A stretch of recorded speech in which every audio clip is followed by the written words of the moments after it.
Bienvenidos, bienvenidas a las cositas del inglés. Hoy presentamos la pasiva y el causativo. ¿Eso qué es lo que es? Pues tanto en inglés como en español utilizamos la pasiva cuando no sabemos quién realiza la acción. Por ejemplo, the house was stolen, yo no sé quién robó la casa. Nos interesa más quién sufre la acción que quién la realiza. The test was done, el ejercicio, el examen fue hecho, me da igual quién lo hiciese. O si damos por hecho quién realiza la acción, the man was arrested by the police, solamente la policía puede arrestar a la gente, entonces ¿para qué decirlo? La estructura de una pasiva normal es exactamente igual que en español. Hay un truquito para pasar de activa a pasiva y lo que tienes que hacer es imaginar que haces una trenza. Es decir, en activa el sujeto activa pasa a complemento, agente con by. Después tenemos el verbo que va a ser en pasiva el verbo to be más en el tiempo que esté el verbo en activa más el verbo en participio. Y después tenemos los complementos directos o indirectos en activa que pasan a sujeto paciente en pasiva. Maria writes a letter is written by Maria.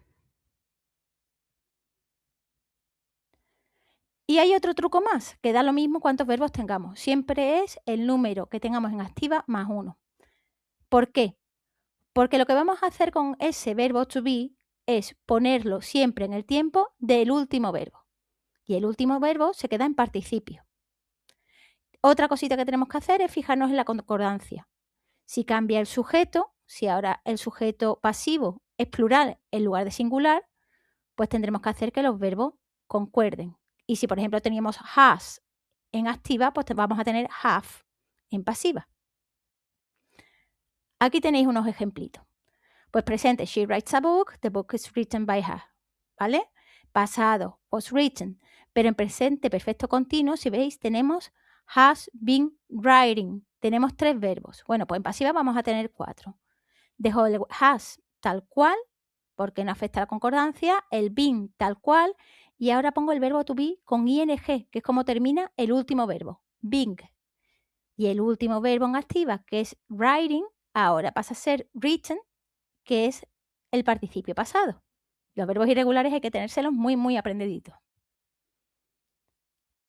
En el examen tenéis que tener en cuenta unos puntitos y es, por ejemplo, el complemento agente, que es el que se añade, que es el sujeto de la activa, pues se pone con by al final, pero si imaginaos que el sujeto es someone, people, they, algo que no nos aporta información, pues no se pone.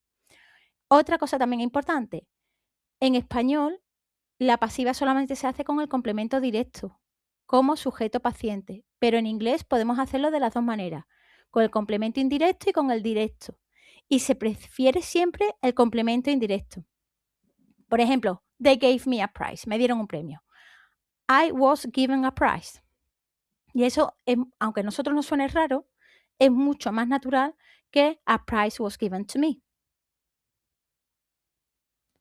Pasamos a otro tipo de pasiva, la impersonal. Se utiliza en textos periodísticos. Se dice que, se cree que. Se usa con verbos como say, believe, son verbos de speech, verbos de habla. Y existen 2 estructuras. La más facilita, it más be en el tiempo que corresponda, más participio en el verbo de speech. Después that y la frase que quiera decir. It is said that he's rich. Se dice que es rico. It was said that he was rich. Se decía que era rico. ¿Veis? Muy fácil. Me aprendo el it, luego el verbo to be en el tiempo que corresponda y el verbo believe, think, know, say en participio, that y pa'lante. Luego hay otra forma que se utiliza más, que es un poquito más rara. Es, cojo el sujeto, luego pongo el verbo to be en el tiempo que corresponda, más el participio, más to, más infinitivo. He's said to be rich. Se dice que es rico. ¿Veis? He was said to be rich. Se decía que era rico. ¿Que la acción ocurre en pasado? Pues nada, lo que hago es hacer un infinitivo perfecto. He thought to have stolen the money. Se pensaba que había robado el dinero. Esto es una cuestión de práctica, porque es verdad, sobre todo la segunda, que es bastante raruna en español, pero es aprenderse bien la estructura y se acabó y sale sola. Para finalizar tenemos el causativo. El causativo es cuando nosotros encargamos a alguien que haga algo para nosotros. En español nos tangamos y decimos, he pintado la casa. Bueno, pero la casa no la has pintado tú. Tú has pagado a alguien para que la pinte. Bueno, pues en esos casos tenemos una estructura especial en inglés. Utilizamos el sujeto, luego have o get con la conjugación que corresponda, más el objeto, más el participio pasado. Por ejemplo, I cut my hair. Me lo corto yo mismo. En causativa sería I had my hair cut. Porque fui a la peluquería. Me he cortado el pelo. Si lo ponemos con get, I got my hair cut. ¿Que lo voy a decir en futuro? I will have my car fixed. Me van a arreglar el coche o voy a arreglar el coche. ¿Vale? El get es un poquito más formal, pero en el examen podéis utilizar cualquiera de los dos.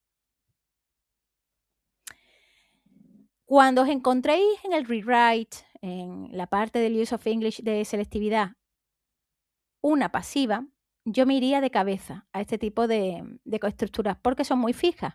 Si te sabes bien la estructura, sale solo. Entonces, lo primero que tenemos que hacer es identificar el tiempo verbal, ¿vale? Si la activa está en pasado continuo, el verbo va a estar en pasado continuo. Aquí no cambiamos el tiempo verbal. Lo único que le añadimos, acordaos, es la misma construcción más uno. Nos fijamos en el último verbo de la activa. Justo delante ponemos nuestro verbo to be en ese tiempo. Y el que era el último verbo de la activa, en pasiva va en participio. Y se acabó. Tenéis que tener también cuidado con los pronombres. Porque si es un objeto, va a ser me, por ejemplo, ¿vale? Pero si lo pasamos en sujeto, hay que poner I, ¿vale? Y también los participios. La mayoría de los errores se cometen porque no nos sabemos los verbos irregulares. Recordad que la segunda columna sirve para el pasado, pero la tercera es el participio y ese es el que os tenéis que aprender. Pues nada, espero que hayáis visto la luz, pequeños padawanes. Y ya sabéis que tenéis más información de muchas cosas en mi canal de YouTube, Las Cositas del Inglés. También estoy en Instagram y en mi blog, lascositasdelinglés.blogspot.com. Ah, y en TikTok. Que tengáis feliz comienzo de año y nos vemos en las clases prontito. Adiós.